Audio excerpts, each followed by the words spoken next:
പ്രിയമുള്ളവരെ, ദൈവം സ്വർഗത്തിൽ നിന്ന് നോക്കുമ്പോൾ ആരെയാ തിരയുന്നതെന്ന് സങ്കീർത്തന പുസ്തകം 14-ാം അധ്യായം 2-ാം തിരുവചനം.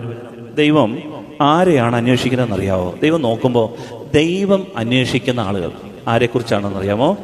സങ്കീർത്തനം 14:2 വായിക്കാമോ? കർത്താവ് സ്വർഗത്തിൽ നിന്ന് മനുഷ്യ മക്കളെ നോക്കുന്നു, ദൈവത്തെ തേടുന്ന വിവേകികളുണ്ടോ എന്ന് അവിടുന്ന് ആരായുന്നു. ദൈവം നോക്കുന്നത് മനുഷ്യനെ നോക്കിയിട്ട് ഈ മനുഷ്യരുടെ ഇടയിൽ വിവേകികളുണ്ടോ എന്നാണ് ദൈവം നോക്കുന്നത്. നമുക്ക് ജ്ഞാനം ലഭിക്കാൻ വേണ്ടിയിട്ടാണ്. ആരാധനയിൽ വന്നിട്ട് പലരും അവരുടെ ടെൻഷൻ, ആകുലത, വ്യഗ്രത ഇതെല്ലാം കർത്താവിന് സമർപ്പിച്ച് ഫ്രീ ആകും.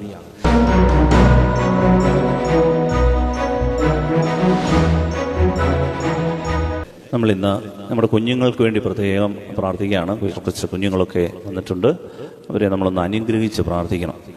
കാരണം നമുക്കറിയാം, നമ്മുടെ കുഞ്ഞുങ്ങളാണ് നമുക്ക് ദൈവം കഴിഞ്ഞാൽ പിന്നെയുള്ള സമ്പത്ത്. ദൈവം കഴിഞ്ഞാൽ പിന്നെ ദൈവം നമുക്ക് തന്ന സമ്പത്താണ് അവർ.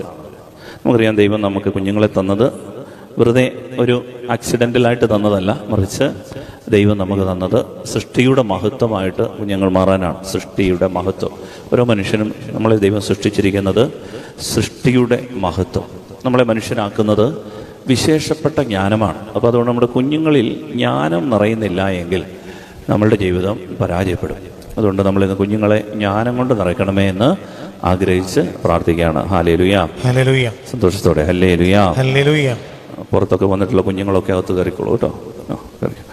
സ്നേഹമുള്ളവരെ, നമ്മൾ ജ്ഞാനം നമുക്കറിയാം. എനിക്കറിയാവുന്ന ഒരു ചേട്ടായി 4000-ഓളം ആളുകളുടെ ഒരു ഹ്യൂമൻ റിസോഴ്സ് മാനേജരായിരുന്നു. ഒരു കമ്പനിയിൽ 4000-ഓളം ആളുകളെ വര നിർത്തുന്ന മാനേജ് ചെയ്യുന്ന ഒരു ചേട്ടൻ. ഒരേ ഒരു മോളയുള്ളായിരുന്നു. പക്ഷേ അവളുടെ ജീവിതത്തിൽ തന്നെ ഇഷ്ടം പോലെ ഒരു ജീവിതം തിരഞ്ഞെടുത്തങ്ങ് പോയി. അതായത് ജീവിതത്തിൽ നമുക്ക് വലിയ പണവും പെരുമയും സ്ഥാനമാനവും ഒക്കെ ഉണ്ട്, ജോലിയുണ്ട്, പണമുണ്ട്, ഇഷ്ടംപോലെ ആളുകൾ നമ്മുടെ കീഴിലുണ്ട്. പക്ഷേ നമുക്ക് യഥാർത്ഥത്തിൽ നമ്മുടെ ജീവിതം നിയന്ത്രണത്തിലല്ലാതാകുന്നത്, നമ്മുടെ പരിധിയിൽ നമ്മുടെ ജീവിതം നിൽക്കാതെ പോകുന്നത്, നമ്മുടെ കൺട്രോളിലല്ലാതെ ജീവിതം പിടിവിട്ടു പോകുന്ന സമയങ്ങളുണ്ട്. കാരണം എന്താണെന്ന് ചോദിച്ചു കഴിഞ്ഞാൽ, ലോകത്തെക്കുറിച്ചുള്ള പരിജ്ഞാനമൊക്കെയുണ്ട്, ലോകത്തെക്കുറിച്ചുള്ള അറിവും കാര്യങ്ങളൊക്കെയുണ്ട്, എങ്ങനെ നമുക്ക് ലോകത്തിൽ ജീവിക്കണമെന്നുള്ള അറിവുണ്ട്. പക്ഷേ ജീവിതത്തിൽ ജ്ഞാനമില്ലാതെ പോകുമ്പോൾ ജീവിതം പിടിവിട്ടു പോകും. Hallelujah, hallelujah, hallelujah, hallelujah. അതുകൊണ്ട് നമ്മൾ ഇന്ന് നമുക്ക് വേണ്ടി, നമ്മുടെ കുഞ്ഞുങ്ങൾക്ക് വേണ്ടി ഒരു ചെറിയ പ്രാർത്ഥന, അത് ജ്ഞാനത്തിൻ്റെ പുസ്തകം 9-ാം അധ്യായം 10-ാമത്തെ വാക്യമാണ്. ആ വചനം വെച്ച് നമ്മൾ പ്രാർത്ഥിക്കുകയാണ്. വചനം വെച്ച് പ്രാർത്ഥിക്കുമ്പോൾ വചനത്തിൻ്റെ ശക്തിയിൽ നമുക്ക് ജ്ഞാനത്തിൻ്റെ അഭിഷേകം ഉണ്ടാകും. അതുകൊണ്ട് ആ വചനം വെച്ച് നമ്മൾ പ്രാർത്ഥിക്കുകയാണ്. ജ്ഞാനത്തിൻ്റെ പുസ്തകം 9-ാം അധ്യായത്തിൻ്റെ 10-ാം തിരുവചനം സോളമന്റെ പ്രാർത്ഥനയാണ്. ആ പ്രാർത്ഥന നമുക്കൊന്ന് അത് നമ്മുടേതാക്കി നമുക്കൊന്ന് പ്രാർത്ഥിക്കാം. കർത്താവായ ദൈവമേ, കർത്താവായ ദൈവമേ, വിശുദ്ധ സ്വർഗത്തിൽ നിന്ന് ജ്ഞാനത്തെ അയച്ചു തരണമേ. ജ്ഞാനം എന്നോടൊത്ത് വസിക്കുകയും അധ്വാനിക്കുകയും ചെയ്യണമേ. അങ്ങനെ അങ്ങയുടെ ഹിതമെന്തെന്ന് ഞാൻ മനസ്സിലാക്കണമേ. Hallelujah, hallelujah, hallelujah. വചനങ്ങളോട് നമുക്ക് പ്രാർത്ഥിക്കാം. കർത്താവായ ദൈവമേ, വിശുദ്ധ സ്വർഗത്തിൽ നിന്ന് അങ്ങയുടെ മഹത്വത്തിന്റെ സിംഹാസനത്തിൽ നിന്ന് ജ്ഞാനത്തെ അയച്ചു തരണമേ. അവൾ എന്നോടൊത്ത് വസിക്കുകയും അധ്വാനിക്കുകയും ചെയ്യട്ടെ. അങ്ങനെ അങ്ങയുടെ ഹിതം ഞാൻ മനസ്സിലാക്കട്ടെ. ഹല്ലേലൂയ. പ്രിയപ്പെട്ടവരെ, നമ്മൾ ജ്ഞാനത്തിന് വേണ്ടി പ്രാർത്ഥിക്കുക. ജീവിതം വിജയിപ്പിക്കാനുള്ള വഴി ദൈവിക ജ്ഞാനം കൊണ്ട് നമ്മൾ നിറയുക. അതുകൊണ്ടാണ് ദൈവത്തിൻ്റെ വചനം പറയുന്നുണ്ട്. സുഭാഷിതങ്ങളുടെ പുസ്തകം 4-ാം അധ്യായത്തിൻ്റെ 7-ാം വാക്യം, ജ്ഞാനം സമ്പാദിക്കുകയാണ് സർവപ്രധാനം, എന്തു ത്യജിച്ചും ജ്ഞാനം സമ്പാദിക്കുക. Hallelujah, hallelujah. അതായത് ബുദ്ധി കെട്ടുപോകരുത്. നമുക്കെല്ലാം അറിയാം, പക്ഷെ ദൈവം ആഗ്രഹിക്കുന്ന വിധത്തിൽ നമുക്ക് വളരാൻ പറ്റാതെ പോയാൽ, ദൈവം ആഗ്രഹിക്കുന്ന കാര്യങ്ങൾ മനസ്സിലാകാതെ പോയാൽ അതൊരു വലിയ പരാജയമാണ്. നമ്മുടെ ജീവിതം വിജയിക്കുകയില്ല. അതുകൊണ്ടാണ് ജ്ഞാനമുണ്ടാകണം എന്ന് പറയുക. വിശേഷപ്പെട്ട ബുദ്ധിയാണ് ജ്ഞാനം. ഹല്ലേലൂയ. സന്തോഷത്തോടെ ഹല്ലേലൂയ, ഹല്ലേലൂയ. ഇതാരാണ് തരുന്നത്? ജ്ഞാനം. ആരോടാ ചോദിക്കണ്ടേ? ദൈവത്തോടാണ്, പരിശുദ്ധാത്മാവിനോടാണ് ജ്ഞാനം ചോദിക്കേണ്ടത്. പുതിയ നിയമത്തിൽ കൊറിന്തോസിലെ സഭയ്ക്ക് എഴുതിയ 1-ാം ലേഖനം 12-ാം അധ്യായത്തിൻ്റെ 8-ാം തിരുവചനം. ജ്ഞാനം നമ്മൾ ചോദിക്കേണ്ടത് പരിശുദ്ധാത്മാവിനോടാണ്. പരിശുദ്ധാത്മാവ്. അതുകൊണ്ടാണ് നമ്മൾ പ്രാർത്ഥിക്കുന്നത്, പരിശുദ്ധാത്മാവേ, ദൈവമായ കർത്താവേ, അങ്ങ് വിശുദ്ധ സ്വർഗത്തിൽ നിന്ന്, അങ്ങയുടെ മഹത്വത്തിൻ്റെ സിംഹാസനത്തിൽ നിന്ന് ജ്ഞാനത്തെ അയച്ചു തരണമേ. അവൾ എന്നോട് ഒത്തു വസിക്കട്ടെ, അധ്വാനിക്കട്ടെ. അങ്ങനെ അങ്ങയുടെ ഹിതം എന്തെന്ന് ഞാൻ മനസ്സിലാക്കട്ടെ. അത് മനസ്സിലായാൽ പ്രിയപ്പെട്ടവരെ, നമ്മുടെ ജീവിതം വിജയിക്കും. നമുക്കറിയാം, ഒരാളുടെ കയ്യിൽ നമ്മൾ ഒരു 50 ലക്ഷം രൂപ കൊടുത്തെന്ന് വെച്ചു. പക്ഷേ ഈ മനുഷ്യൻ ഈ 50 ലക്ഷം രൂപ എങ്ങനെ ഉപയോഗിക്കണമെന്ന് അറിവില്ലാതെ പോയാൽ അവൻ്റെ ജീവിതം പിന്നെയും പരാജയമാണ്. ഞാനൊരു ഉദാഹരണം പറഞ്ഞാൽ നിങ്ങൾക്ക് മനസ്സിലാവും. ധൂർത്തപുത്രൻ. ഈ അപ്പന് എത്ര മക്കളുണ്ടായിരുന്നു? 2 മക്കൾ. മൂത്ത മകനും ഇളയ മകനും. മൂത്ത മകൻ വീട്ടിൽ അപ്പൻ്റെ കൂടെ നിന്ന് ഇളയ മകൻ സമ്പത്ത് മുഴുവൻ ധൂർത്തടിച്ച് ദൂരദേശത്തേക്ക് പോയി.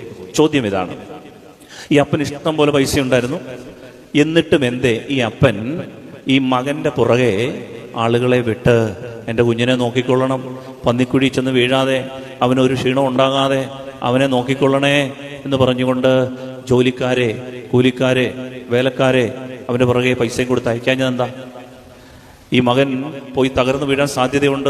ചൂതാട്ടത്തിലും വ്യഭിചാര കേന്ദ്രത്തിലും തന്നിഷ്ടം പോലെ നടന്ന് മദ്യപിച്ച് ലക്ക് കെട്ട് ഇവനിങ്ങനെ ജീവിതം നശിപ്പിക്കാൻ സാധ്യതയുണ്ട്. അതുകൊണ്ട് ഇവൻ അപകടത്തിൽ ചെന്ന് വീഴാതിരിക്കാൻ വേണ്ടി അവൻ്റെ ATM-ൽ കുറച്ച് പൈസ ഇട്ട് കൊടുക്കാഞ്ഞ എന്താണ് ഈ അപ്പൻ? അവനെന്താ സഹായിക്കാഞ്ഞേ? എന്തുകൊണ്ടാണ് ഈ അപ്പൻ തന്നെ വണ്ടിയെടുത്ത് ഇവൻ്റെ പുറകെ പോകാഞ്ഞേ? കാരണം ഇത്രയേ ഉള്ളൂ, ഈ ധൂർത്തപുത്രന് സുബോധം ഇല്ലായിരുന്നു. സുബോധം, എൻ്റെ പേരാണ് ജ്ഞാനം. അവൻ പന്നിക്കുഴി ചെന്ന് വീണപ്പോൾ ബൈബിൾ എഴുതിയിരിക്കുകയാണ് എന്ത്? അവന് സുബോധമുണ്ടായി. അവൻ ചിന്തിച്ചു, എൻ്റെ അപ്പൻ്റെ വീട്ടിൽ പശുവിനെ നോക്കി റബ്ബറും വെട്ടി എന്തുമാത്രം വേലക്കാർ സുഭിക്ഷമായി 3 നേരം ഭക്ഷിച്ച് ജീവിക്കുന്നു, ഞാനോ ഈ പന്നിക്ക് കിട്ടുന്ന റേഷൻ പോലും ഇല്ലാതെ കഷ്ടപ്പെടുകയാണെന്ന് പറഞ്ഞ് അവന് സുബോധം വന്നപ്പോൾ അവൻ തിരികെ നടന്നു. ഈ അപ്പൻ പൈസ കൊടുക്കാൻ എന്താണെന്നറിയാമോ? ഇവന് ബോധമില്ല, ജ്ഞാനമില്ല. ഇവൻ്റെ ഈ 10 ലക്ഷം കൂടെ കൊടുത്താൽ ഇവൻ 20 ലക്ഷം കൂടെ കടവാക്കും. ബോധമില്ലാത്തവന്റെ കയ്യിൽ ദൈവം പൈസ കൊടുക്കുകയില്ല. ഹല്ലേലൂയ, സന്തോഷത്തോടെ പറ ഹല്ലേലൂയ, ഹല്ലേലൂയ. അതുകൊണ്ടാണ് നമ്മൾ ദൈവത്തോട് ജ്ഞാനം ചോദിക്കണം. കർത്താവേ, ഇതെങ്ങനെയാണ് ഞാൻ ഉപയോഗിക്കേണ്ടേ? നമുക്കറിയാം, ലോകത്തിലെ മുന്തിയ ധനവാന്മാരുടെ കഥ, വാറൻ ബഫറ്റ് എടുത്താലും മൈക്രോസോഫ്റ്റിൻ്റെ ബിൽഗേറ്റ്സ് എടുത്താലും, അല്ലെങ്കിൽ ലോകത്തിലെ മുന്തിയ ആളുകളെല്ലാം എടുത്തു നോക്കി, കോടീശ്വരന്മാർ, അവരൊന്നും കോളേജ് പഠനം പൂർത്തിയാക്കിയിട്ടുള്ള ആളുകളല്ല. അവരുടെ ഹിസ്റ്ററി എടുത്ത് നോക്കിയാൽ മതി. They were all college dropouts. Degree പഠിച്ചിട്ടല്ല അവരുടെ കയ്യിൽ പണം വന്നു ചേർന്നത്. അവർ എന്ന് പറഞ്ഞുകൊണ്ട് ഡിഗ്രി വേണ്ടെന്നല്ല. അച്ഛൻ പറഞ്ഞത് കേട്ടല്ലോ, അമ്മേ, അച്ഛൻ പറഞ്ഞത് കേട്ടല്ലോ, ഇനിയും പഠിത്തമൊന്നും വേണ്ട, ഇനിയിപ്പം നമുക്ക് ഇത് പൈസ ഒക്കെ അല്ലാതെ വന്നോളൂ എന്നൊന്നും ചിന്തിക്കരുത്. അങ്ങനെയല്ല, മറിച്ച് അവരെ സംബന്ധിച്ചിടത്തോളം അവർക്ക് ഈ ലോകത്തിൻ്റെ സമ്പത്ത് മുഴുവൻ എങ്ങനെ എൻ്റെ അടുത്തേക്ക്, എൻ്റെ കമ്പനിയിലേക്ക്, എൻ്റെ വീട്ടിലേക്ക് വരാനുള്ള വഴി, ജ്ഞാനം, അത് തുറന്നു കിട്ടി. Hallelujah, hallelujah, hallelujah. അതുകൊണ്ട് എൻ്റെ പ്രിയപ്പെട്ടവരെ, ജ്ഞാനം ദൈവത്തിൻ്റെ ആത്മാവിനോട് ചോദിക്കണം. Hallelujah, hallelujah. അതായത് ദൈവത്തിൻ്റെ ആത്മാവ് തന്നത് മാത്രമേ സ്ഥായിയായിട്ട് നിൽക്കത്തുള്ളൂ. നിങ്ങൾക്കറിയാമോ, ഞാൻ 11 വർഷം സെമിനാരി പഠിച്ചു. എന്താ പഠിച്ചതെന്നറിയാമോ? 11 വർഷം ഞങ്ങൾ സെമിനാരി പഠിക്കുന്നത്, ഗവേഷണം നടത്തുന്നത്, റിസർച്ച്, ഇഷ്ടംപോലെ പേപ്പറുകൾ അവതരിപ്പിക്കുന്നു, കോഴ്സുകൾ അറ്റൻഡ് ചെയ്യുന്നു, റിസർച്ചുകൾ നടത്തുന്നു, ഇഷ്ടംപോലെ പരീക്ഷകൾ എഴുതിയ പരീക്ഷകൾ ഏതൊക്കെയാണെന്ന് പോലും ഓർമ്മയില്ല. അതുപോലെ പരീക്ഷകൾ എഴുതി 11 വർഷം. ഓരോ സെമസ്റ്ററിലും 10, 16, 20 വിഷയങ്ങൾ വീതം. അങ്ങനെ പഠിച്ചെഴുതിയിട്ട് എന്തിനെക്കുറിച്ചാണ് എഴുതിയെന്നറിയാമോ? പാവപ്പെട്ട മുക്കുവരായ അക്ഷരജ്ഞാനമില്ലാത്ത പത്രോസും യാക്കോബും യോഹന്നാനും, മുക്കുവരായിട്ടുള്ള പാവപ്പെട്ട അക്ഷരാജ്ഞാനമില്ലാതിരുന്ന പാവപ്പെട്ട മനുഷ്യൻ പ്രസംഗിച്ച പ്രസംഗങ്ങളെക്കുറിച്ചാണ് ഞങ്ങൾ സെമിനാരി പഠിച്ചുകൊണ്ടിരുന്നത്. Hallelujah, hallelujah, hallelujah. അക്ഷരജ്ഞാനമില്ലാത്ത പത്രോസ് അപ്പോസ്തല പ്രവർത്തനങ്ങൾ നടത്തിയ പ്രസംഗം, പൗലോസ് ശ്ലീഹ ചുറ്റി നടന്ന് പറഞ്ഞു കൊടുത്ത കാര്യങ്ങൾ, അന്നത്തെ കാലത്ത് ദൈവത്തിന്റെ ആത്മാവ് കൊടുത്ത ജ്ഞാനത്തെക്കുറിച്ചാണ് ഇന്ന് സഭയിൽ ഇഷ്ടംപോലെ റിസർച്ചുകൾ, ലക്ഷക്കണക്കിന് പ്രബന്ധങ്ങൾ, ഡോക്ടറേറ്റുകൾ, തീസിസുകൾ ആളുകൾ പഠിച്ചുകൊണ്ടിരിക്കുക. ഇപ്പോഴും വലിയ വലിയ കെട്ടിടങ്ങൾ, വലിയ സെമിനാരികൾ, വലിയ ഇൻസ്റ്റിറ്റ്യൂട്ടുകൾ, തിയോളജിക്കൽ സെന്റേഴ്സ്, ഇന്നും അന്വേഷണങ്ങളാ. എന്തിനെ കുറിച്ചാണെന്നറിയാമോ? അപ്പോസ്തല പ്രവർത്തനങ്ങളിൽ പത്രോസ് ഒരു പ്രസംഗം നടത്തി. ആ പ്രസംഗത്തെക്കുറിച്ചാണ് പഠിക്കുന്നത്. ഈ ബൈബിളിൽ അക്ഷരജ്ഞാനമില്ലാതിരുന്ന ആളുകൾക്ക് ദൈവത്തിന്റെ ആത്മാവ് വെളിപ്പെടുത്തി കൊടുത്ത കാര്യങ്ങളാണ് കാലങ്ങളായി ആളുകൾ ഇന്നും സഭയിൽ പഠിച്ചുകൊണ്ടിരിക്കുന്നത്. ഹല്ലേലൂയാ, ഹല്ലേലൂയ, ഹല്ലേലൂയ, ഹല്ലേലൂയ. അങ്ങനെയെങ്കിൽ എന്റെ ദൈവ പൈതലേ, നിന്റെ കുഞ്ഞിന് ദൈവത്തിന്റെ ആത്മാവ് ഒരു സ്പാർക്ക് കൊടുത്താനുണ്ടല്ലോ, പിന്നീട് അവൾ പഠിപ്പിക്കുന്ന കാര്യങ്ങളെ ലോകം ഗവേഷണത്തിന്റെ വിഷയങ്ങളാക്കും. ഹല്ലേലൂയാ, ഹല്ലേലൂയ, ഹല്ലേലൂയ, ഹല്ലേലൂയ. അതാണ് വേണ്ടത്. അതുകൊണ്ടാണ് പരിശുദ്ധാത്മാവിനോട് ജ്ഞാനത്തിന് വേണ്ടി നമ്മൾ പ്രാർത്ഥിക്കണമെന്ന് പറയും. പരിശുദ്ധാത്മാവിനോട് ജ്ഞാനത്തിന് വേണ്ടി പ്രാർത്ഥിക്കണം. കൊറിന്തോസിലെ സഭയ്ക്ക് എഴുതിയ 1-ാം ലേഖനം 12-ാം അധ്യായത്തിന്റെ 8-ാം വാക്യം വായിക്കാമോ? ഒരേ ആത്മാവ് തന്നെ ഒരാൾക്ക് വിവേകത്തിന്റെ വചനവും മറ്റൊരാൾക്ക് ജ്ഞാനത്തിന്റെ വചനവും നൽകുന്നു. ഒരേ ആത്മാവ് തന്നെയാണ് ഒരാൾക്ക് എന്ത് നൽകുന്നത്? വിവേചനത്തിന്റെ വരം എന്ന് പറഞ്ഞാൽ ഡിസേൺമെന്റ് വളരെ പ്രധാനപ്പെട്ട ഒരു കാര്യമാണ്. ശരിയേത് തെറ്റേത് എല്ലാം ശരിയെന്ന് തോന്നും. പക്ഷേ ദൈവത്തിന്റെ ആത്മാവ് തൊട്ടെങ്കിൽ മാത്രമേ ഈ വിവാഹം വേണോ, ഈ കോഴ്സ് തിരഞ്ഞെടുക്കണോ, ഈ സ്കൂൾ മതിയോ, ഈ വിഷയമാണോ എടുക്കേണ്ടത്, ഈ രാജ്യത്തേക്കാണോ പോകേണ്ടത്, ഇവിടെയാണോ ഞാൻ വീട് വെക്കേണ്ടത്? എന്റെ പ്രിയപ്പെട്ടവരെ, ദൈവത്തിന്റെ ആത്മാവ് വിവേചനത്തിന്റെ ഒരു അനോയിന്റിങ് തരും. Hallelujah, hallelujah. ഈ അഭിഷേകത്തിന് വേണ്ടി ആഗ്രഹിച്ച് പ്രാർത്ഥിക്കാം. കർത്താവായ ദൈവമേ, വിശുദ്ധ സ്വർഗത്തിൽ നിന്ന് അങ്ങയുടെ മഹത്വത്തിന്റെ സിംഹാസനത്തിൽ നിന്ന് ജ്ഞാനത്തെ അയച്ചു തരണമേ. അവൾ എന്നോടൊത്ത് വസിക്കുകയും അധ്വാനിക്കുകയും ചെയ്യട്ടെ. അങ്ങനെ അങ്ങയുടെ ഹിതം ഞാൻ അറിയട്ടെ. Hallelujah, hallelujah, hallelujah. സ്നേഹമുള്ളവരെ, പരിശുദ്ധാത്മാവാണ് നമുക്ക് ഡിസേൺമെന്റിന്റെ വരം. അതായത് ഈ ഒരാളെ കാണുമ്പോൾ ഈ ആൾ അപകടകാരിയാണോ, ഇയാൾ നമുക്ക് ഉപകാരം ചെയ്യുമോ, ഈ ആളിനോടൊപ്പം ബിസിനസ് ചെയ്യാൻ നല്ലതാകുമോ, അതോ ഇത് നമുക്ക് കെണിയാവുമോ, ഇതൊക്കെ നമുക്ക് മനസ്സിലാക്കി തരുന്നത് പരിശുദ്ധാത്മാവാണ്. ഇതാണ് ഡിസേൺമെന്റ്. ഇത് ഈശോയ്ക്കുണ്ട്. സമരിയാക്കാരി ഈശോയുടെ മുമ്പിൽ നിൽക്കുമ്പോൾ ഈശോയോട് പറഞ്ഞു, ഈ വെള്ളം കുടിക്കുന്നവന് പിന്നെയും ദാഹിക്കും, ഞാൻ തരുന്ന വെള്ളം അവന് നിത്യജീവൻ തരും. ഉടനെ അവള് പറഞ്ഞു, എനിക്കെന്നാ വെള്ളം ഇങ്ങനെ തരാമോ, ഇനി ഇവിടെ വരണ്ടായല്ലോ വെള്ളം കോരാൻ, ഒരിക്കലും ദാഹിക്കുകയല്ലോ. ഉടനെ ഈശോ പറഞ്ഞു, നീ പോയി നിന്റെ ഭർത്താവിനെയും കൂട്ടിക്കൊണ്ടുവരാൻ. അവൾ പറഞ്ഞു, ഞാൻ ആ ടൈപ്പ് എനിക്ക് കല്യാണമൊന്നും കഴിച്ചത് ഇപ്പൊന്നും ഭർത്താവൊന്നും ഇല്ലെന്ന്. ഉടനെ ഈശോ അവളെ നോക്കിയിട്ട് പറയാണ്, നിനക്ക് 5 ഭർത്താക്കന്മാരുടെ ഇപ്പോൾ ഒരുത്തനുണ്ടല്ലോ നിന്റെ കസ്റ്റഡിയിൽ, അത് നിന്റെ ഭർത്താവല്ലെന്ന് പറഞ്ഞു. ഇതാണ് ഡിസേൺമെന്റിന്റെ വരം.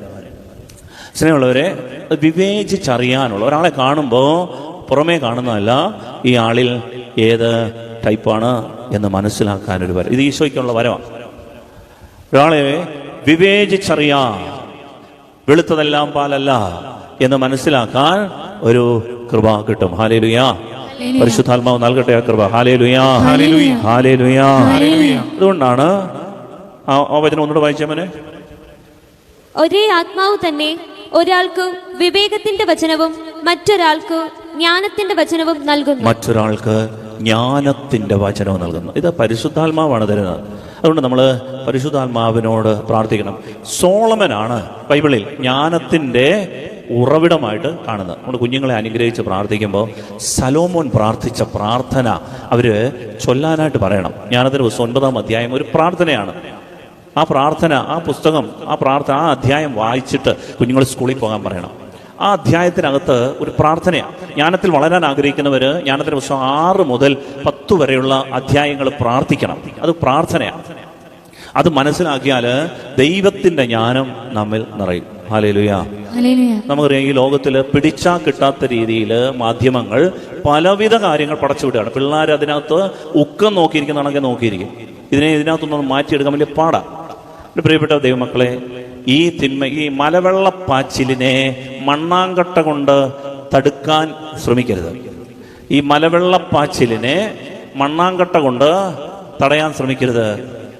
ഈ കാലഘട്ടത്തിൽ നമ്മുടെ കുഞ്ഞുങ്ങളുടെ ബുദ്ധിയെ കെട്ടിയിട്ടിരിക്കുന്ന ഈ തിന്മകളെ, അതിനെ അതിജീവിക്കണമെങ്കിൽ അതിനേക്കാൾ കരുത്തുള്ള ദൈവജ്ഞാനം കുഞ്ഞുങ്ങളിൽ നിറയണം. ഹല്ലേലൂയ. അതിനുള്ള അവസരങ്ങൾ ഉള്ളപ്പോ പ്രിയപ്പെട്ട ദൈവമക്കളെ, കുഞ്ഞുങ്ങളെ ആ കാര്യങ്ങൾ പറയാനും പഠിപ്പിക്കാനും നമ്മൾ ശ്രദ്ധിക്കണം. അതിനുള്ള അവസരങ്ങൾ ദൈവം ഒരുക്കുമ്പോൾ അവിടെ വിടണം. സൺഡേ സ്കൂൾ, വിശ്വാസ പരിശീലനം, ദൈവവചനം പഠിക്കുന്നത്, കേൾക്കുന്നത്, ഇതുപോലുള്ള ആരാധനകൾ ദൈവവചന സമയത്ത് കുഞ്ഞുങ്ങളെ കൊണ്ടുവന്ന് ഇരുത്തി കേൾപ്പിക്കണം. നഷ്ടപ്പെട്ടു പോവില്ല, ഉറപ്പാണ്. കാരണം നമ്മൾ വിചാരിച്ചാലൊന്നും ഈ കുഞ്ഞുങ്ങളെ നിയന്ത്രിക്കാൻ പറ്റില്ല. അത് ദൈവശക്തി. അതുകൊണ്ട് പരിശുദ്ധാത്മാവിനോട് പ്രാർത്ഥിക്കേണ്ട, ദൈവമേ എൻ്റെ കുഞ്ഞിന് വിവേചനാശക്തി കൊടുക്കണേ. കോളേജിൽ പോകുന്ന എൻ്റെ കൊച്ചിൻ്റെ കയ്യിലിരിക്കുന്ന മൊബൈൽ ഫോണാണോ ബോംബാണോ എന്ന് തിരിച്ചറിയാൻ പറ്റാത്ത കാലമാണ്. ഏതെല്ലാം അപകടത്തിലാണ് നിങ്ങൾ ചെന്ന് ചാടുന്നത്. ഇന്ന് സൈബർ യുഗത്തില് ഓരോ കുഞ്ഞുങ്ങളും ചെന്ന് വീഴുന്ന വലിയ കെണികളുണ്ട്, മയക്കുമരുന്നിന്റെ കെണികളുണ്ട്. ഈ കെണികളിലൊക്കെ ചെന്ന് വീഴാതിരിക്കാൻ ദൈവത്തിന്റെ ജ്ഞാനം ആവശ്യമാണ്. മ്ലേച്ഛതകളിലും ഇന്ന് കഴിഞ്ഞ ദിവസത്തെ പത്രത്തിലെ ഒരു ഫീച്ചറാണ്, നമ്മുടെ കുഞ്ഞുങ്ങൾക്ക് സെക്സ് വിദ്യാഭ്യാസം വളരെ ആവശ്യമാണ്. കാരണം ഈ കാര്യങ്ങളെല്ലാം കണ്ട് കണ്ട് കണ്ട് ശരിയത് തെറ്റതും തിരിച്ചറിയാൻ പറ്റാത്ത വിധം മ്ലേച്ഛതകൾ കണ്ണിലും മനസ്സിലും കയറിക്കൂടിയിരിക്കുന്ന ലോകത്ത് ദൈവമക്കളെ, നമ്മുടെ കുഞ്ഞുങ്ങളെ വകതിരിവോടെ വളർത്താൻ ദൈവത്തിന്റെ പരിശുദ്ധാത്മാവിന്റെ ജ്ഞാനം ആവശ്യമാണ്. ദൈവത്തിന്റെ ആത്മാവ് നമ്മുടെ കുഞ്ഞുങ്ങളുടെ മേൽ ഇടപെട്ടേ മതിയാവും. അതുകൊണ്ട് മുട്ടിപ്പായി നമ്മുടെ കുഞ്ഞുങ്ങൾക്ക് വേണ്ടി നമ്മൾ അനുഗ്രഹിച്ച് പ്രാർത്ഥിക്കണം. Hallelujah, hallelujah, hallelujah. ജ്ഞാനത്തിന്റെ പുസ്തകം 9-ാം അധ്യായത്തിന്റെ 17-ാം വാക്യത്തിൽ സോളമൻ ഇങ്ങനെയാണ് പ്രാർത്ഥിക്കുന്നത്. ദൈവമേ, ജ്ഞാനം 9:17 വാക്യം, അങ്ങ് ജ്ഞാനത്തെയും അങ്ങയുടെ പരിശുദ്ധാത്മാവിനെയും ഉന്നതത്തിൽ നിന്ന് നൽകിയില്ലെങ്കിൽ അങ്ങയുടെ ഹിതം ആരറിയൂ? ദൈവമേ, അങ്ങ് ജ്ഞാനത്തെയും അങ്ങയുടെ പരിശുദ്ധാത്മാവിനെയും ഉന്നതത്തിൽ നിന്ന് എനിക്ക് തരുന്നില്ലെങ്കിൽ ഞാൻ എങ്ങനെ അങ്ങയുടെ ഹിതം അറിയും? അതുകൊണ്ട് ദൈവമേ, അങ്ങ് തരണം, ദൈവം തരണം. ഇത് അറിയുന്നത് ഒരു ഉൾക്കാഴ്ചയുടെ ലക്ഷണമാണ്. ദൈവമാണ് ജ്ഞാനം. എൻ്റെ ജ്ഞാനത്തിന്റെ പുസ്തകം 8-ാം അധ്യായം 21-ാം വാക്യത്തിൽ സോളമൻ വീണ്ടും പറയുന്നുണ്ട്, ദൈവമേ, അങ്ങാണ് ഈ ജ്ഞാനം തരുന്നത് എന്നറിയുന്നതാണ് ഉൾക്കാഴ്ച, ഇൻസൈറ്റ്. ഈ ലോകത്തിൽ ഇൻസൈറ്റ് അല്ലെങ്കിൽ ഉൾക്കാഴ്ച എന്ന് പറയുന്നത് എന്താണെന്നറിയോ? ഹൃദയക്കാഴ്ച. ഹൃദയക്കണ്ണ് തുറന്നു കിട്ടുക എന്ന് പറഞ്ഞാൽ എന്താണെന്നറിയോ? ബുദ്ധി മാത്രമല്ല, ഹൃദയത്തിനൊരു കണ്ണുണ്ട്, അത് തുറന്നു കിട്ടുക എന്ന് പറയുന്നത്. ബോധോദയം, ജ്ഞാനോദയം എന്നൊക്കെ പറയുന്നത് എന്താണെന്നറിയാമോ? 8:21 വായിക്കാമോ? ജ്ഞാനം 8:21. ദൈവം നൽകുന്നില്ലെങ്കിൽ ജ്ഞാനം എനിക്ക് ലഭിക്കുകയില്ലെന്ന് ഞാൻ അറിഞ്ഞു. ദൈവം നൽകുന്നില്ലെങ്കിൽ ജ്ഞാനം എനിക്ക് ലഭിക്കില്ല എന്ന് ഞാൻ അറിഞ്ഞു. ഹല്ലേലൂയ, സന്തോഷത്തോടെ ഹല്ലേലൂയ. പ്രിയപ്പെട്ടവരെ, ബുദ്ധിമാന്മാരായി ഒത്തിരി പേര് നമ്മുടെ ഇടയിലുണ്ട്. ഭയങ്കര ബുദ്ധിയാ, ഒറ്റ തവണ വായിച്ചാൽ മതി തലയിരിക്കും. പക്ഷെ ജീവിതത്തിൽ പരാജയപ്പെട്ടു, ചവിട്ടി നിൽക്കുന്നത് മണ്ണൊലിച്ചു. നമുക്ക് ഒരു ഒരു ഒരു സമാധാനത്തോടെ സന്തോഷത്തോടെ ജീവിക്കാൻ പറ്റാതാവും. ഒത്തിരി അറിവുള്ളവരുണ്ട്, ഡിഗ്രി ഉള്ളവരുണ്ട്, പഠിപ്പുള്ളവരുണ്ട്, ഒത്തിരി ഫ്രണ്ട്സ് ഉണ്ടായിരുന്നവരുണ്ട്, ഒത്തിരി ഇടത്ത് ജോലി ചെയ്തവരുണ്ട്. പക്ഷേ ജ്ഞാനം കയ്യിൽ വരുന്നില്ല എങ്കിൽ നമുക്ക് മനസമാധാനമില്ല, എന്നും വിഷാദപ്പെട്ട് ജീവിക്കും. അതുകൊണ്ടാണ് ദൈവമേ, അങ്ങ് ജ്ഞാനത്തെയും അങ്ങയുടെ പരിശുദ്ധാത്മാവിനെയും ഉന്നതത്തിൽ നിന്ന് നൽകുന്നില്ലെങ്കിൽ അങ്ങയുടെ ഹിതം ആരറിയും? ജ്ഞാനം 8:21, ദൈവം നൽകുന്നില്ലെങ്കിൽ ജ്ഞാനം എനിക്ക് ലഭിക്കുകയില്ലെന്ന് ഞാൻ അറിഞ്ഞു. അടുത്ത വചനം, ആരുടെ ദാനമാണ് അവൾ എന്നറിയുന്നത് ഉൾക്കാഴ്ചയുടെ ലക്ഷണമാണ്. അതായത് ഈ ജ്ഞാനം ആരുടെ ദാനമാണ് എന്നറിയുന്നത് ഉൾക്കാഴ്ചയുടെ ലക്ഷണമാണ്. Hallelujah, hallelujah. ഒരാൾക്ക് ഉൾക്കാഴ്ച ഉണ്ടോ ഇല്ലയോ എന്ന് അറിയുന്നത് എങ്ങനെയാണെന്ന് അറിയാവോ? എൻ്റെ ദൈവമാണ് ഈ ജ്ഞാനം തരുന്നത് എന്ന തിരിച്ചറിവിൽ എന്നും ദൈവത്തോട് പ്രാർത്ഥിക്കാൻ, ദൈവമേ എനിക്ക് ജ്ഞാനം തരണമേ, ഹല്ലേലൂയ, ജ്ഞാനം തരണമേ, ഹല്ലേലൂയ. മരണം വരെ പ്രാർത്ഥിക്കേണ്ട ഒരേ ഒരു പ്രാർത്ഥന ഇതാണ്. ബാക്കിയുള്ളതൊക്കെ ഒരാഴ്ചക്കുള്ളിലൊക്കെ പ്രാർത്ഥിച്ചാലും മതി. പ്രിയപ്പെട്ടവരെ, ദൈവിക ജ്ഞാനം നിറഞ്ഞാൽ ദൈവത്തിന് ഏറ്റവും വളരെ ഇഷ്ടമാണ്. ഹോസിയയുടെ പുസ്തകം 6-ാം അധ്യായം 6-ാം വാക്യം, ദൈവത്തിന് ഏറ്റവും ഇഷ്ടമുള്ള കാര്യം എന്താണെന്ന് ഹോസിയ പ്രവാചകന്റെ പുസ്തകം 6-ാം അധ്യായത്തിന്റെ 6-ാം വാക്യത്തിൽ പറയുന്നുണ്ട്. എന്താണ് ദൈവത്തിന് ഇഷ്ടം? ഹോസിയ 6:6.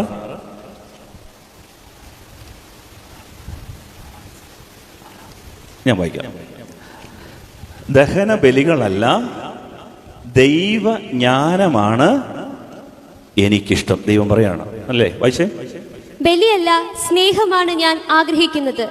ദഹന ബലികളല്ല, ദൈവജ്ഞാനമാണ് എനിക്കിഷ്ടം. ദൈവം പറയാണ്, ഈ ദഹന ബലികളെക്കാളും എനിക്കിഷ്ടം എന്താണ്? ദൈവജ്ഞാനമാണ്. ഹാലേലുയാ. ഹല്ലേലൂയ. മനസ്സിലായവർ പറഞ്ഞേ ഹാലേലുയാ, ഹല്ലേലൂയ. ഹാലേലുയാ. അതുകൊണ്ടാണ് നമ്മൾ മാമോദീസൊക്കെ കുഞ്ഞുങ്ങൾക്ക് കൊടുക്കുക. ഇനി ജ്ഞാനസ്നാനം എന്നാണ് പറയുന്നത്. അതൊരു ഉൾക്കാഴ്ചയുടെ സ്നാനമാണ്, അതൊരു അറിവിൻ്റെ സ്നാനമാണ്, ദൈവത്തെക്കുറിച്ചുള്ള അറിവാണ്. അതുകൊണ്ടാണ് പരിശുദ്ധാത്മാവ് ദൈവജ്ഞാനം കൊണ്ട് നമ്മളെ നിറയ്ക്കട്ടെ. ഇനി ഞാൻ പ്രധാനപ്പെട്ട ഒരു കാര്യം പറയാനായിട്ട് പോവുകയാണ്. ഈശോ നമുക്ക് തരുന്നൊരു പാഠം ഈ സോളമൻ്റെ ജീവിതത്തിലൊരു പാഠമാണ്. അത് കണ്ടുകൊണ്ട് നമ്മൾ ഈ ധ്യാന ചിന്ത സമാപിപ്പിക്കാം. അതായത് സോളമന് ഒരു കാര്യം മനസ്സിലായി.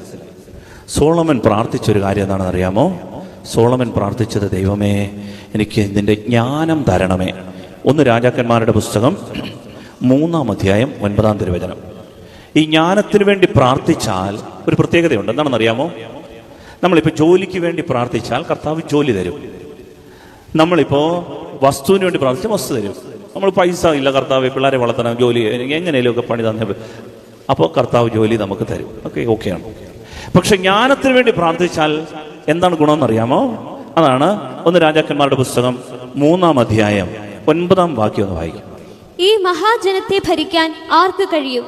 ആകയാൽ നന്മയും തിന്മയും വിവേചിച്ചറിഞ്ഞ് അങ്ങയുടെ ജനത്തെ ഭരിക്കാൻ പോരുന്ന വിവേകം ഈ ദാസന് നൽകിയാലും. സോളമന്റെ ഈ അപേക്ഷ കർത്താവിന് പ്രീതികരമായി. ശ്രദ്ധിച്ചു കേൾക്കണം. ദൈവമായ കർത്താവിനോട് സോളമൻ പ്രാർത്ഥിക്കുകയാണ്, ദൈവമേ നീ എനിക്ക് തന്ന ഈ ജനത്തെ, ദാവീദ് എന്നെ ഏൽപ്പിച്ച ഈ ദൈവജനത്തെ നയിക്കാൻ നന്മയും തിന്മയും വിവേചിച്ചറിഞ്ഞ് അങ്ങയുടെ ജനത്തെ ഭരിക്കാൻ പോരുന്ന വിവേകം ഈ ദാസന് നൽകണമേ, ജ്ഞാനം ഈ ദാസന് നൽകണമേ. ഉടനെ അടുത്ത വചനം പറയാണ്, ഈ പ്രാർത്ഥന ദൈവത്തിന് പ്രീതികരമായി. ദൈവത്തിന് ഏറ്റവും ഇഷ്ടമുള്ളത് എന്താണെന്ന് അറിയാമോ? നമ്മൾ ജ്ഞാനത്തിന് വേണ്ടി ചോദിക്കുക എന്നുള്ളതാ. Hallelujah, hallelujah. പ്രാർത്ഥിക്കാം. കർത്താവായ ദൈവമേ, വിശുദ്ധ സ്വർഗത്തിൽ നിന്ന് അങ്ങയുടെ പരിശുദ്ധ സിംഹാസനത്തിൽ നിന്ന് ജ്ഞാനത്തെ അയച്ചു തരണമേ. അവൾ എന്നോടൊത്ത് വസിക്കുകയും അധ്വാനിക്കുകയും ചെയ്യട്ടെ. അങ്ങനെ അങ്ങയുടെ ഹിതം എന്തെന്ന് ഞാൻ അറിയട്ടെ. Hallelujah, hallelujah. സോളമൻ പ്രാർത്ഥിക്കുകയാണ്, ദൈവമേ എനിക്ക് ജ്ഞാനത്തെ തരണമേ, അങ്ങയുടെ ജനത്തെ നയിക്കാനുള്ള നന്മയും തിന്മയും തിരിച്ചറിഞ്ഞ് അങ്ങയുടെ ജനത്തെ നയിക്കാനുള്ള ജ്ഞാനം വിവേകം തരണേ. കർത്താവിന് വളരെ സന്തോഷം. കർത്താവ് എഴുന്നേറ്റ് കൈയടിച്ച്, സോളമൻ നിന്റെ പ്രാർത്ഥന എനിക്ക് ഇഷ്ടമായി. അടുത്ത 12-ാമത്തെ വാക്യം ഒന്ന് വായിക്കാമോ? 12-ാമത്തെ വാക്യം. നിന്റെ അപേക്ഷ ഞാൻ സ്വീകരിച്ചിരിക്കുന്നു, ജ്ഞാനവും വിവേകവും ഞാൻ നിനക്ക് തരുന്നു. ജ്ഞാനവും വിവേകവും ഇതാ പിടിച്ചോ സോളമാ. എന്നിട്ട് എടുത്ത അടുത്ത വചനം, ജ്ഞാനവും വിവേകവും ഞാൻ നിനക്ക് തരുന്നു. ഇക്കാര്യത്തിൽ നിനക്ക് തുല്യനായി ആരും ഉണ്ടായിട്ടില്ല. ഇക്കാര്യത്തിൽ നിനക്ക് തുല്യനായി ആരും ഉണ്ടാവില്ല. എന്തുകൊണ്ടാണ് കർത്താവ് പറഞ്ഞേ? ഇതുവരെ ആളുകൾ ഈ കാര്യം മാത്രം ചോദിക്കാറില്ല, ബാക്കിയെല്ലാം ചോദിക്കും. മുട്ടുവേന മാറണേ, വയറ്റുവേന മാറണേ, പല്ലുവേന പോകണേ, കർത്താവേ എല്ലാം വീട് വേണേ, ഇതെല്ലാം ചോദിക്കും. പക്ഷെ ആരും ജ്ഞാനം ചോദിക്കില്ല. അപ്പൊ കർത്താവ് പറയാണ്, എനിക്കങ്ങ് സന്തോഷമായി, ഒരാളേലും എന്നോട് ജ്ഞാനത്തിന് വേണ്ടി ചോദിച്ചല്ലോ.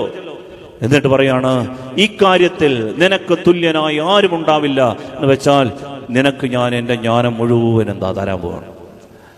അങ്ങനെ കർത്താവിൻ്റെ ജ്ഞാനം കൊടുത്തിട്ട് കർത്താവ് ബോണസ് ആയിട്ട് കൊടുക്കുന്ന കാര്യമാണ് അടുത്ത വചനം. ഈ ജ്ഞാനത്തിന് വേണ്ടി പ്രാർത്ഥിച്ചാലുള്ള ഗുണം എന്താണെന്ന് അറിയാമോ? ശ്രദ്ധിച്ചു കേൾക്കണം. അടുത്ത വചനം വായിക്കാം. മാത്രമല്ല നീ ചോദിക്കാത്തവ കൂടി ഞാൻ നിനക്ക് തരുന്നു. ചോദിക്കാത്തവ കൂടി കർത്താവ് തരും. ഇത് ചോദിച്ചാൽ, ദൈവമേ എനിക്ക് വിവേകം, ജ്ഞാനം, ബുദ്ധി തരണേ അപ്പ എന്ന് പ്രാർത്ഥിച്ചാൽ കർത്താവ് ചെയ്യുന്ന കാര്യം എന്താണെന്നറിയാമോ? നമ്മൾ ചോദിക്കാത്തവ കൂടെ ദൈവം നമുക്ക് തരും. എന്താണ്? നിന്റെ ജീവിതകാലം മുഴുവൻ സമ്പത്തും മഹത്വവും മറ്റൊരു രാജാവിനും ഇല്ലാത്ത വിധം നിനക്കുണ്ടായിരിക്കും. ദൈവം, ആകാശത്തിലെ ദൈവം ഒരു അനുഗ്രഹം അങ്ങോട്ട് കൊടുക്കുകയാണ്, ഒരു ബ്ലെസ്സിങ്. നിന്റെ ജീവിതകാലം മുഴുവൻ, 2014 മാത്രം, 24 മാത്രമല്ല, 2030 വരെ അല്ല, അത് കഴിഞ്ഞിട്ട് നിനക്ക് കഷ്ടപ്പെടുന്നല്ല. നിന്റെ ജീവിതകാലം മുഴുവൻ സമ്പത്തും മഹത്വവും മറ്റൊരു രാജാവിനുമില്ലാത്ത വിധം നിനക്കുണ്ടായിരിക്കും. വിശ്വസിച്ച് പറ. Hallelujah, hallelujah, hallelujah, hallelujah, hallelujah. സ്നേഹമുള്ളവർ, അത്രമേൽ ദൈവത്തിന് പ്രധാനപ്പെട്ട കാര്യമാണ് ജ്ഞാനം. അതുകൊണ്ട് കുഞ്ഞുങ്ങളെ, നിങ്ങൾ ജ്ഞാനത്തിന് വേണ്ടി പ്രാർത്ഥിച്ചാൽ സമ്പത്തും മഹത്വവും കുറച്ചു നാളത്തേക്കല്ല, ജീവിതകാലം മുഴുവൻ എന്നെ അനുഗമിക്കും. ഇത് ബൈബിളിലാണ് പറഞ്ഞത്. ഈ പുസ്തകം നിങ്ങൾക്ക് വിശ്വസിക്കുക, ഇത് ചതിക്കുകയല്ല, കർത്താവ് പറഞ്ഞ കാര്യമാണ്. അതുകൊണ്ട് എന്ത് ചോദിക്കണം? ജ്ഞാനത്തിന് വേണ്ടി ചോദിക്കണം. സൈക്കിൾ ചോദിച്ചാൽ സൈക്കിൾ കിട്ടും, മൊബൈൽ ചോദിച്ചാൽ മൊബൈൽ കിട്ടും. പക്ഷെ ജ്ഞാനം ചോദിച്ചാൽ ഇതെല്ലാം ഉണ്ടാവും. ഹല്ലേലൂയ, സന്തോഷത്തോടെ ഹല്ലേലൂയ, ഹല്ലേലൂയ. ഈ ജ്ഞാനമായിരുന്നു സോളമൻ ഉണ്ടായിരുന്നത്. ഈ സോളമൻ എന്താ ചെയ്തെന്ന് അറിയാമോ? സോളമൻ ഈ ജ്ഞാനത്തിന് വേണ്ടി ഈ നിധി ഇത് മനസ്സിലായി. സോളമൻ പ്രാർത്ഥിച്ചത് മുഴുവനും ഈ ജ്ഞാനത്തിന് വേണ്ടിയിട്ട്. എന്നാൽ സോളമൻ്റെ കൂടെ, സോളമൻ്റെ വീട്ടിൽ തന്നെ ചേട്ടന്മാരും അനിയന്മാരും സഹോദരിമാരും ഒക്കെ ഉണ്ട്. അവരുടെയൊക്കെ ജോലി എന്തായിരുന്നെന്ന് നമ്മളിങ്ങനെ ബൈബിളിൽ വായിക്കുന്നുണ്ട്. അദ്ദേഹത്തിൻ്റെ ഒരു ചേട്ടൻ്റെ പേരാണ് അദോനിയ. അദോനിയയുടെ ജോലി എന്തായിരുന്നു എന്ന് 1 രാജാക്കന്മാർ 1-ാം അധ്യായത്തിൻ്റെ 1-ാം വാക്യത്തിൽ പറയുന്നുണ്ട്. അദോനിയയുടെ പ്രധാന ജോലി, അദോനിയയുടെ അപ്പൻ, അതായത് ഇവരുടെയൊക്കെ പപ്പ ദാവീദ് രാജാവ് വയസ്സായപ്പോൾ, ഇങ്ങനെ പ്രായമായപ്പോൾ ഒരു ഹോം നേഴ്സിനെ അവിടെ എത്തിച്ചു. ഈ ഹോം നേഴ്സ് നല്ല സുന്ദരിയായ ഹോം നേഴ്സാണ്. ഹോം നേഴ്സിനെ കണ്ടപ്പോൾ തൊട്ട് അദോനിയ മെസ്സേജ് അയച്ചുകൊണ്ടിരുന്നു. അപ്പോൾ അദോനിയയുടെ പ്രധാനപ്പെട്ട ജോലി എങ്ങനെയും ഈ ഹോം നേഴ്സിനെ കെട്ടുക. അതേസമയം സോളമൻ എന്താ ചെയ്തതെന്ന് അറിയാമോ?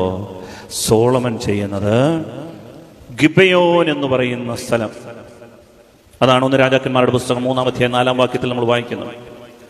ജനങ്ങൾ കർത്താവിന് ബലിയർപ്പിച്ച ഗിബയോൻ എന്ന സ്ഥലത്തിൽ, മുഖ്യ പൂജാഗിരിയായ ഗിബയോനിൽ സോളമൻ 1000-ഓളം ദഹന ബലികൾ അർപ്പിച്ച് പ്രാർത്ഥിച്ചുകൊണ്ടിരുന്നു.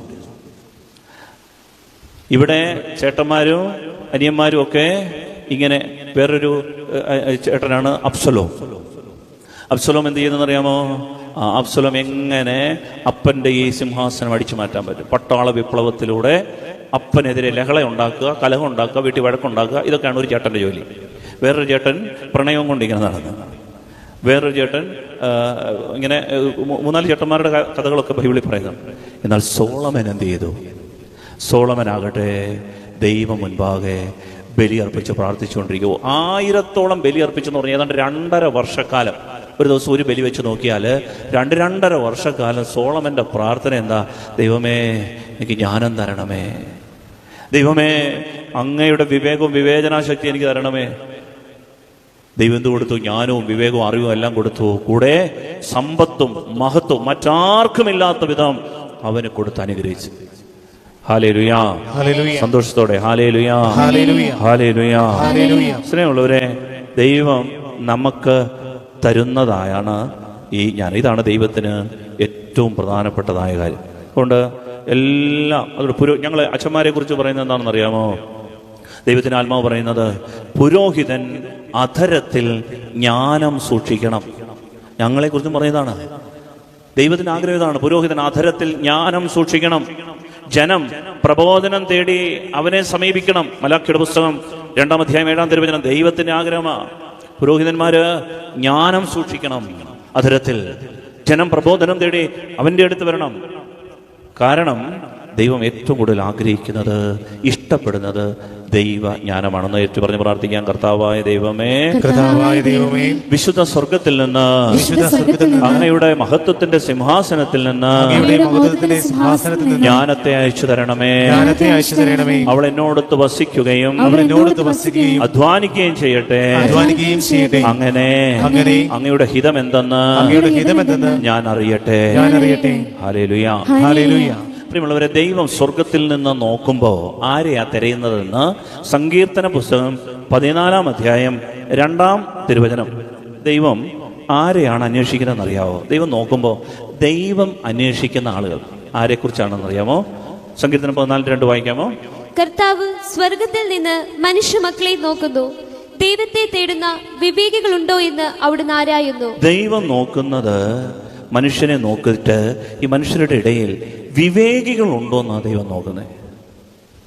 വിവേകമുള്ളവരുണ്ടോ? ഒരു ബുദ്ധിയും ഇല്ലാത്തത് കൊണ്ട് ദൈവം അവനെ അനുഗ്രഹിച്ചില്ല എന്നൊരു വചനമുണ്ട്.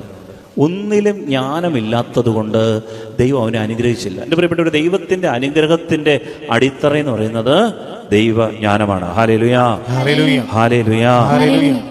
അതിന് രണ്ട് കാര്യങ്ങൾ നമ്മൾ ചെയ്യണം. അതുകൂടെ കണ്ടുകൊണ്ട് നമുക്ക് ഈ ആരാധന പൂർത്തിയാക്കി. ഈ ആരാധനയ്ക്കൊക്കെ വരണം. എന്തിനാണെന്നറിയാമോ? നമുക്ക് ജ്ഞാനം ലഭിക്കാൻ വേണ്ടിയിട്ടാണ്.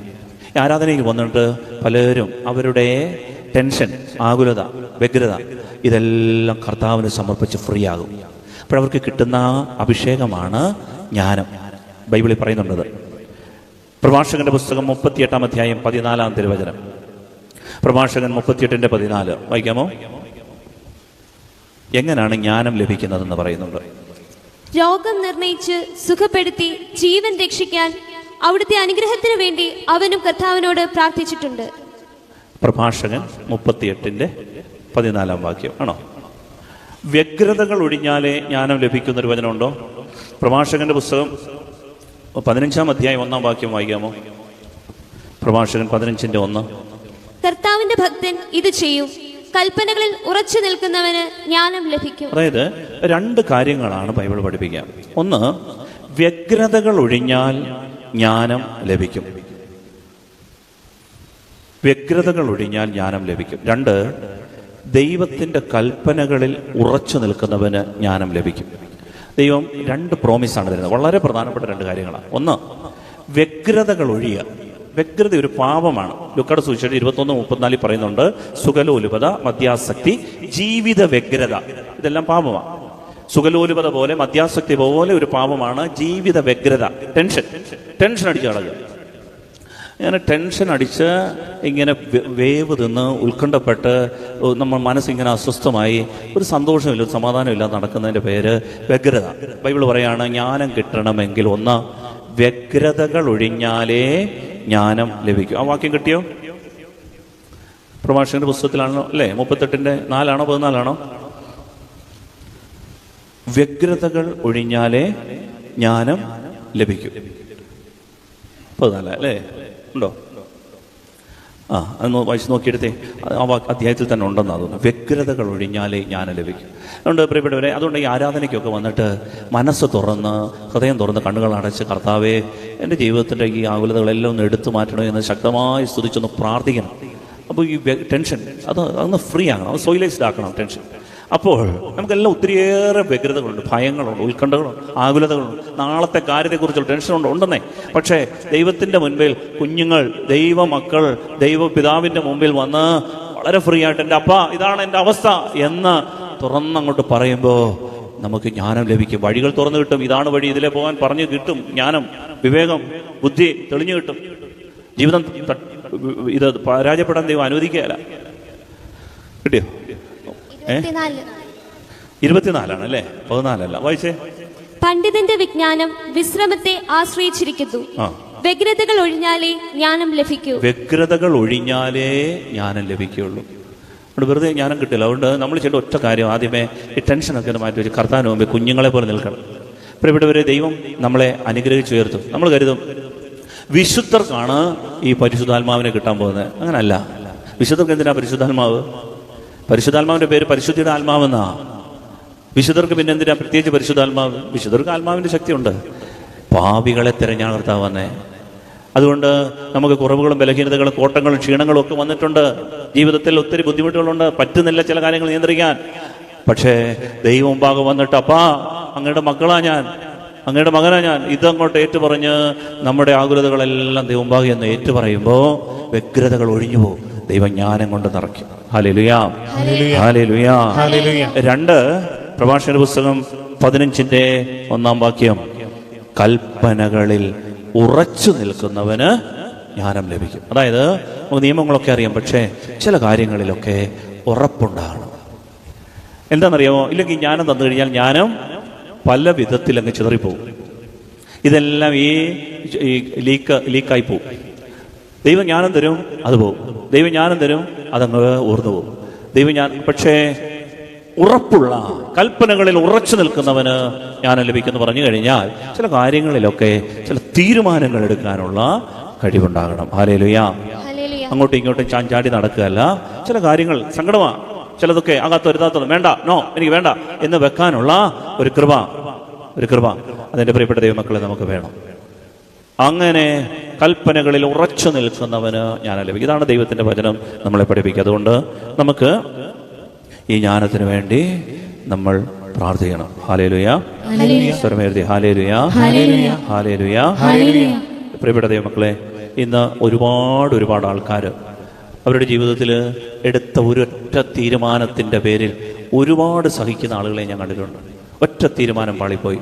നല്ല മനുഷ്യരാണ്, നല്ല ജോലിയുണ്ട്, പണമുണ്ട്, പക്ഷേ എടുത്ത ഒരൊറ്റ തീരുമാനം, പറഞ്ഞ ഒരു വാക്ക് അവരുടെ ജീവിതത്തെ കീഴ്മേൽ മറിച്ചു. ഇന്നും അതിൻ്റെ പേരിൽ ദുരിതം അനുഭവിക്കുന്ന, ഇന്നും അതിൻ്റെ പേരിൽ കഷ്ടത അനുഭവിക്കുന്ന ആൾക്കാരുണ്ട്. അവർക്ക് സ്വസ്ഥത അനുഭവം നഷ്ടപ്പെടുന്ന ആൾക്കാരുണ്ട്. അതുകൊണ്ട് നമുക്ക് ജ്ഞാനം ദൈവം തരണം. ജ്ഞാനം ഉപേക്ഷിക്കരുത്, അവൾ നിന്നെ കാത്തുകൊള്ളും. സുഭാഷിതങ്ങളുടെ പുസ്തകത്തിൻ്റെ 4-ാം അധ്യായം 6-ാം തിരുവചനം. ജ്ഞാനം ഉപേക്ഷിക്കരുത്, അവൾ നിന്നെ കാത്തുകൊള്ളും. അവളെ സ്നേഹിക്കുക, അവൾ നിന്നെ സംരക്ഷിക്കും. ജ്ഞാനത്തെക്കുറിച്ച് ദൈവം ആഗ്രഹിക്കുന്ന വചനമാണ്. എന്തു ത്യജിച്ചും ജ്ഞാനം സമ്പാദിക്കുക. ജ്ഞാനം സമ്പാദിക്കുകയാണ് സർവപ്രധാനം. എന്താണ് ജ്ഞാനം? ദൈവത്തെ അന്വേഷിക്കുന്ന രീതിയുടെ പേരാണ് ജ്ഞാനം. ഹല്ലേലൂയ, സന്തോഷത്തോട് പറഞ്ഞു ഹല്ലേലൂയ. ദൈവത്തെ തിരയുന്ന രീതിയുടെ പേരാണ് ജ്ഞാനം. യെശയ്യായുടെ പുസ്തകം 58-ാം അധ്യായത്തിൻ്റെ 2-ാം വാക്യം ഒന്ന് വായിക്കാമോ? യെശയ്യ 58-ന്റെ 2-ാം വാക്യം. എന്താണ് ജ്ഞാനം? നീതി പ്രവർത്തിക്കുകയും തങ്ങളുടെ ദൈവത്തിന്റെ കൽപ്പനകൾ ലംഘിക്കാതിരിക്കുകയും ചെയ്യുന്ന ഒരു ജനതയെ നോണം അവർ ദിവസേന എന്നെ അന്വേഷിക്കുകയും എന്റെ മാർഗം തേടുന്നതിൽ സന്തോഷിക്കുകയും ചെയ്യുന്നു. അവർ എന്നോട് നീതിവിധികൾ ആരായുന്നു, ദൈവത്തോട് അടുക്കാൻ താല്പര്യം കാണിക്കുകയും ചെയ്യുന്നു. ദൈവത്തോട് അടുക്കാൻ താല്പര്യം കാണിക്കുകയും ചെയ്യും. യെശയ്യായുടെ പുസ്തകം 58-ാം അധ്യായത്തിൻ്റെ 2-ാമത്തെ തിരുവചനം. വചനം ഇതാണ്: നീതി പ്രവർത്തിക്കുകയും തങ്ങളുടെ ദൈവത്തിൻ്റെ കൽപ്പനകൾ ലംഘിക്കാതിരിക്കുകയും ചെയ്യുന്ന ഒരു ജനതയെന്നോണം അവർ ദിവസേന എന്നെ അന്വേഷിക്കുകയും എൻ്റെ മാർഗം തേടുന്നതിൽ സന്തോഷിക്കുകയും ചെയ്യുന്നു. അവർ എന്നോട് നീതിവിധികൾ ആരായുന്നു, ദൈവത്തോടടുക്കാൻ താല്പര്യം കാണിക്കുകയും ചെയ്യുന്നു. ഇവരുടെ പേരാണ് ജ്ഞാനികൾ. ബൈബിളിൽ ജ്ഞാനമെന്ന് പറയുന്നത് ദിനംതോറും ദൈവത്തിൻ്റെ മാർഗം അന്വേഷിക്കുക, ദൈവത്തിൻ്റെ വഴികൾ അന്വേഷിക്കുക, ദൈവത്തോട് നീതിവിധികൾ ആരായുക, ദൈവത്തോട് അടുക്കാൻ താല്പര്യം കാണിക്കുക. ഇതിന്റെ പേരാണ് ജ്ഞാനം. Hallelujah, hallelujah. ബൈബിളിൽ ജ്ഞാനം എന്താണെന്ന് ചോദിച്ചു കഴിഞ്ഞാൽ ദൈവകൽപ്പനകളിൽ ഉറച്ചു നിൽക്കുക എന്ന് വെച്ചാൽ നീതി പ്രവർത്തിക്കുകയും തങ്ങളുടെ ദൈവത്തിൻ്റെ കൽപ്പനകൾ ലംഘിക്കാതിരിക്കുകയും ചെയ്യുന്ന ഒരു ജനതയെന്നോണം അവർ ദിവസേന എന്നെ അന്വേഷിക്കുകയും എൻ്റെ മാർഗം തേടുന്നതിൽ സന്തോഷിക്കുകയും ചെയ്യുന്നു. അവർ എന്നോട് നീതിവിധികൾ ആരായുന്നു, ദൈവത്തോടടുക്കാൻ താല്പര്യം കാണിക്കുകയും ചെയ്യുന്നു. എൻ്റെ പ്രിയപ്പെട്ടവരെ, പാതി വഴിക്ക് ഇട്ടേച്ച് പോകാതെ ഉറപ്പോടെ നമ്മൾ കർത്താവിൻ്റെ വഴികളിലൂടെ നടക്കാൻ താല്പര്യം കാണിക്കുക. നടക്കുക, റിസൾട്ട് ഉണ്ടാകുക എന്നതിനേക്കാൾ ഉപരി അതിനോട് അടുക്കാനായിട്ട് ഒരു താല്പര്യം, ഒരു ദാഹം, നമുക്കതിനോട് ഒരു വിശപ്പ്. ദൈവത്തിൻ്റെ വഴിയിലൂടെ നടക്കുക. ഇന്ന് എനിക്ക് അല്പം കൂടെ ദൈവിക വഴികൾ നടക്കും, ഇന്ന് കുറച്ചുകൂടെ പ്രാർത്ഥിക്കണം, ഇന്ന് എനിക്ക് കുറച്ചുകൂടെ ദൈവത്തിനെ അറിയണം, ഇന്ന് എനിക്ക് പള്ളിയിൽ പോകണം, ഇന്ന് എനിക്ക് കുമ്പസാരിക്കണം, എനിക്ക് വിശുദ്ധ കുർബാനയിൽ പങ്കുചേരണം. ഈ ദൈവത്തിൻ്റെ വഴികളോട് അടുക്കാനുള്ള ഒരു താല്പര്യം, ഇതിൻ്റെ പേരാ ജ്ഞാനം.